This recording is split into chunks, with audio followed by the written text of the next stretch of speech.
before the gut-wrenching, blood-curdling scream pierced through the walls of the tent.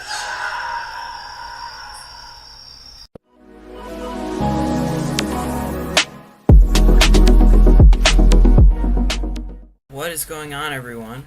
Welcome back to a video, and today I'm going to be reacting to another Mr. Nightmare video. I'm going to be reacting to 3 scary true force horror stories. So it came out about an hour ago, so that's why because I reacted to the highway horror story one a couple of days ago, so now I'm going to be reacting to this one. So, and I'm just going to go ahead and get this video started in 3, 2, 1, let's go.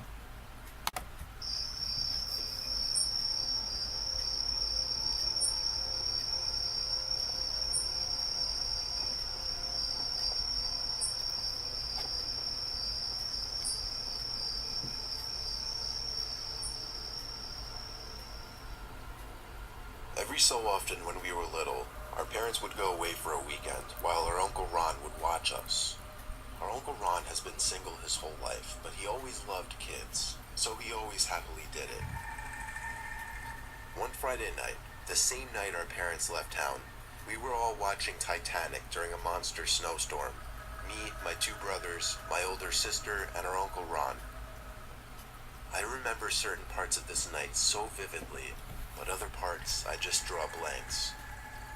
I do remember, however, that the power flicked off briefly, and we had to reset the VCR to get back to where we were in the movie.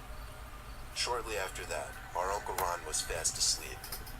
We let him sleep while we kept watching the movie. It was at the part where Rose was running with the axe back to the room that Jack was trapped in. One of my brothers was coming back from I've the never bathroom, seen Titanic, you and on guys, his so way, he went outside for whatever reason, likely just to look at the snow. He came back inside yelling for us to come take a look at something. Starved for a little excitement, I guess, the 3 of us ran to the back door. We could see what he was talking about now. There was a set of footprints in the snow.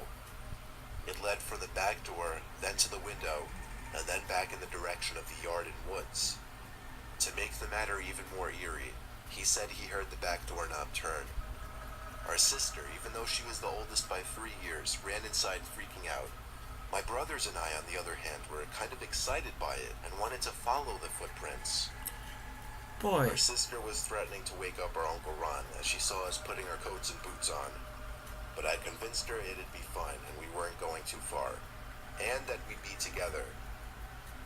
She went back to the living room to watch the movie without us, while we all marched out into the cold snowstorm, following the footprints that were quickly filling in with new snow.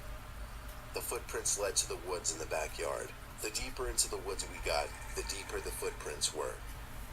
We weren't sure if that was because less snow was falling to the ground under the trees, or because the footprints were fresher. We were following those footprints for a while, until finally, we saw where they were leading to. A cabin, literally tucked away in the woods. It was dark inside though. No light was emitting from the windows. The footsteps led to the front door of the cabin, but we didn't dare go up to it. Instead, we crept over to the closest window to peer inside. It was too dark to see anything inside though, but we noticed it wasn't actually a glass window. It was just a screen. Then there were 2 thumps from inside of the cabin. And then the sound of something sliding.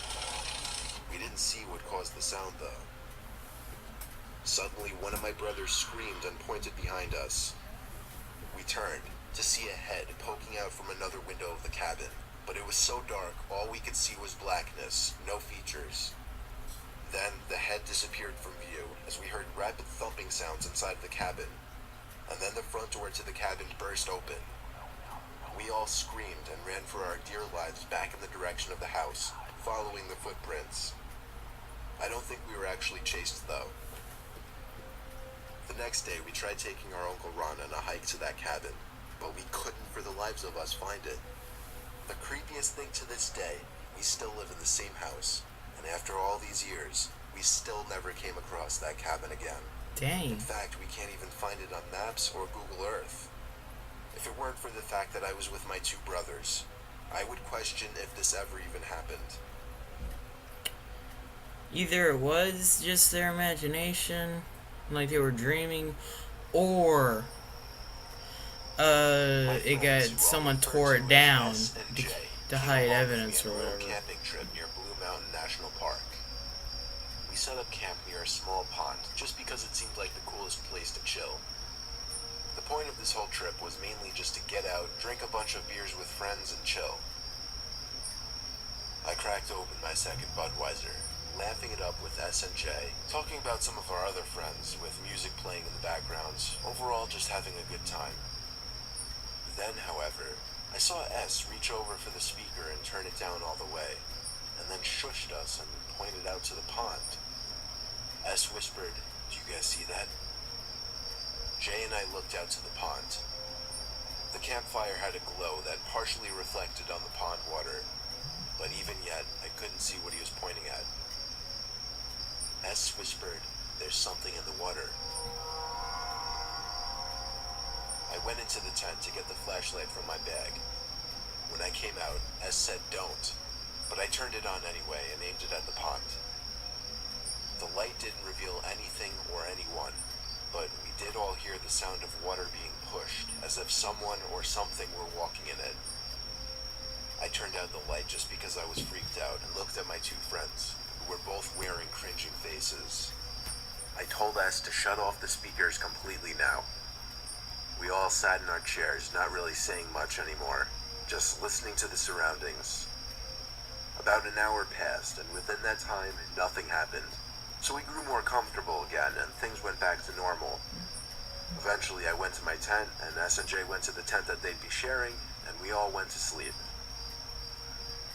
Now that I was alone with my thoughts, however, I started thinking of that thing that S said was in the water.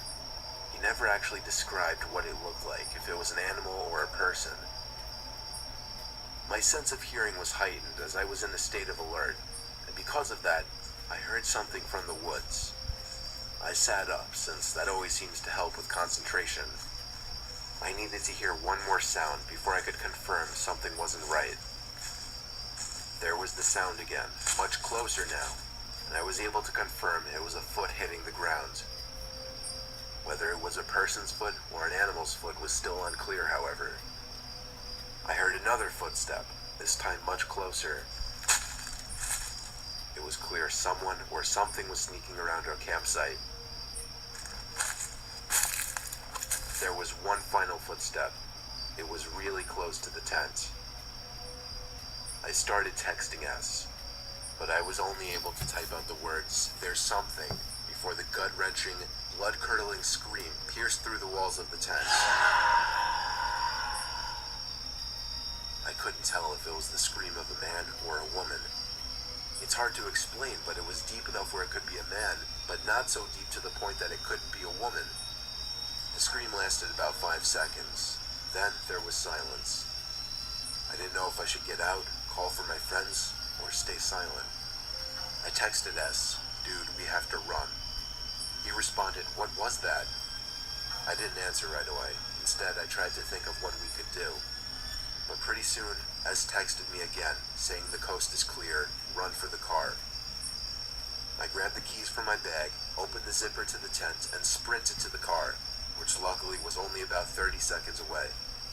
We stayed in the car all night and went back the next morning for our stuff, which luckily was all still there. Still have no idea who, or even dare I say what that thing was at our campsite that night. Just happy we got out okay.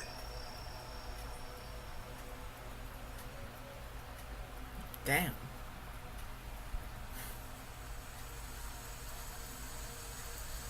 Skipping most of the background of the story, I once found myself walking through the woods during a slight drizzle.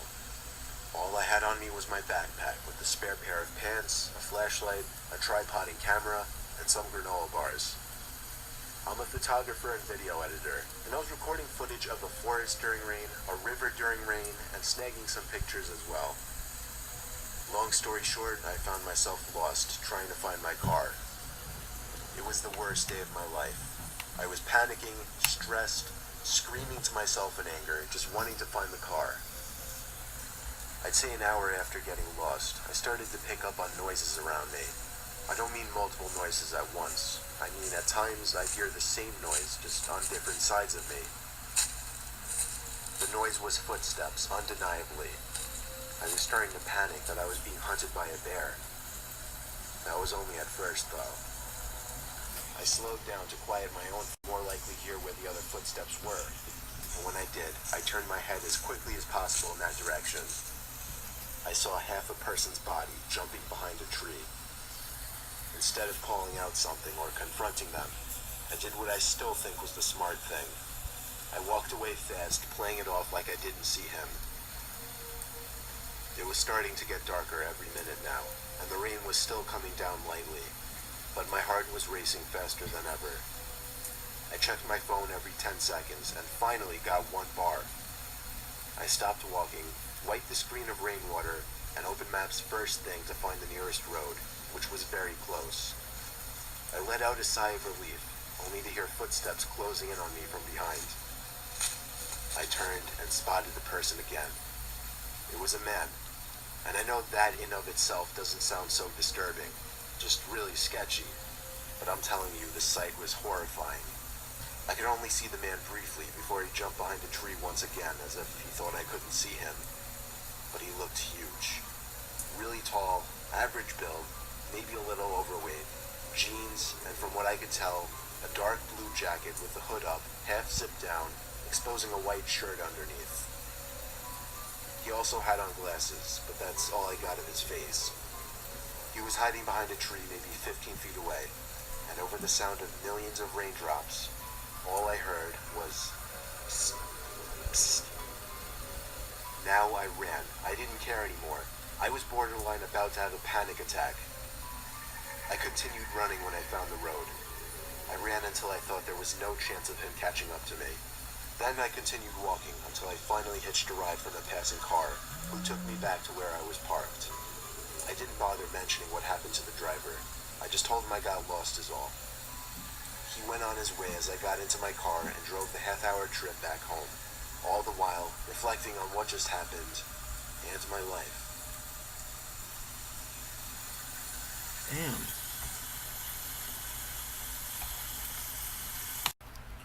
Holy crap.